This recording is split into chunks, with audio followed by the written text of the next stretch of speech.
You're listening to the Tiny Vet Podcast with me, Dr. Nicole Sue, and my fiance, Jez Watts. I love these buns more than you think, but they make this house fill with stink. Ella's very old. She only has 3 legs. We have a stinky apartment. And we move apartments. The new apartment is now stink the same as the old apartment because it was never the apartment. It was this old rabbit. I am trying to figure out better litter box solutions for her. Hello, everybody. What's that topic today? I think I'm halfway there. Is it old stinky rabbits? It is not old stinky rabbits that I would die for. Yes, I am aware. You'd kill me for as well. Oh, yeah. Yeah, 100%. absolutely. Ella is my soulmate. Yep. Today's topic is actually small parrots, since that seems to be a hot topic in the household. In the household, currently, yes, absolutely. And that we really underestimate small parrots, and we don't do enough for them as pet owners and as vets. Yeah, I feel like we do a lot in this house. Yeah, but we're doing a lot for random birds.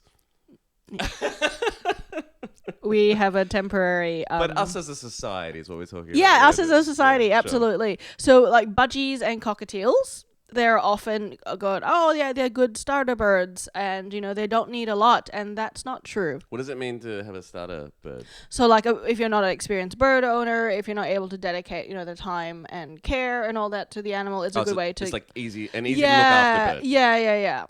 And they're not really, like, remember we had that budgie, dandelion? Yes, I remember that. Yeah, we remember dandelion. And budgies are lovely. They're great little birds. They got so much personality, but they are loud. They actually need a lot more space than their size brings you to think. And they live 15 years. They can be very destructive. They need a lot of enrichment as well. Sure. It sounds like just I was going to say it sounds like a child that only lived to only 15 years. Wouldn't that be cool? If a child was only a 15-year commitment. That would be cool. Yeah, sure. But they need a lot more than what they look like in terms of size, because people automatically go, oh, it's a small bird, therefore we don't need to do a lot for them. Mm-hmm. But then you find a lot of budgies, you know, they're in a cage that's too small for them. They are in cages that are too cluttered for them. There's not enough space for them to move around, probably because people stuff it full of toys. Mm-hmm. And I don't think that's okay. No, I don't think so either. I feel like you were looking at me like as if I was going to be like, no, it's totally fine to mistreat birds. That's not my role in the podcast, I hope. No, but...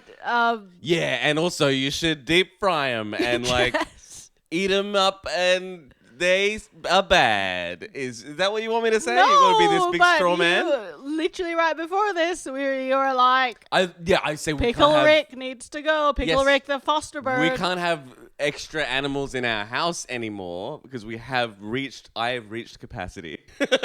Pickle Rick is a kakariki. Yeah. We made an agreement a long time ago we'd have 1 rabbit. We have 3 rabbits and a bird currently, and you own 1 whole horse and parts of 2 others. He doesn't live at home, so he doesn't count. Yeah, only because of my constant opposition is there not a horse in our living room. Well, I'm not going to put him in the lift. No, absolutely. But no, you should definitely take care of your birds properly, I think. But a lot of people just say, look at the size of these guys, and they're cheap birds. You know, you can get a budgie for $50, that kind of thing. Mm-hmm. So I think that a lot of that just goes against people's perceptions of going, oh, they actually need a lot of consideration. So, for example, budgies and cockatiels, one big thing that I see a lot when I see them in clinics is people are feeding them a seed-only diet. Okay. Oh, that's like a junk food. Junk food diet. And it's because they go, oh, you know, this is easy. It just comes out of the packet. I give it to the bird. The bird absolutely will eat it, and that's all they need. But I think also it's a maybe a lack of understanding. It's like the way absolutely. I thought. Yeah, before we got rabbits, I thought rabbits eat carrots exclusively. And then it turns out that's junk food for rabbits. It's like you assume a bird eats seed. If you don't know, you just assume that's a healthy diet, I think. Yeah, absolutely. But let's say people that go and get big flashy birds, you know, like macaws, that eclectus parrots and all that, they are often more informed that, these birds need, you know, a really complicated diet and they need, you know, the enrichment and all of that. And we just need to give the same considerations to our smaller parrot species. So they need a good diet. So not just seed, pellets and fresh food as well. Fresh food, it can be difficult and a little bit annoying to feed as well, but they need it. Doesn't mean they don't need it just because they're small. And they need larger cages than people think. Like, yes, a budgie is a small bird, but you need to remember that the wild budgies, they travel hundreds of kilometers in big flocks across the Australian desert. That's what they evolved to do.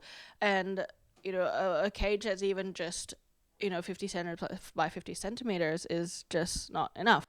The thing is, you can also give them free flight time as well, but that comes with its own set of problems with birds getting into places they shouldn't getting into, and pooping on you. Yes, the poop, always the poop. What I just want to say is our small parrots, they're complicated little birds. They're great little birds. They're super pets, but they should have as much consideration when people are buying them and when people are researching and setting up the environment, as much as our flashy, expensive birds like our macaws and our cockatoos. Right. I mean, don't forget cockatiels. They're actually our smallest species of cockatoo. How could I forget that fact that I obviously knew? Well, they are. Yeah, sure. So everything that, you go, oh my goodness, my galah, my umbrella cockatoo, my sulfur crested needs this, a cockatiel probably should get that same level of enrichment as well. So that's my spiel on little birds. Little birds, big hearts. I love them. The Tiny Vet podcast is brought to you by Upilio. Sources for our topics can be found at upilio.io. Outro music by Matt Charleston.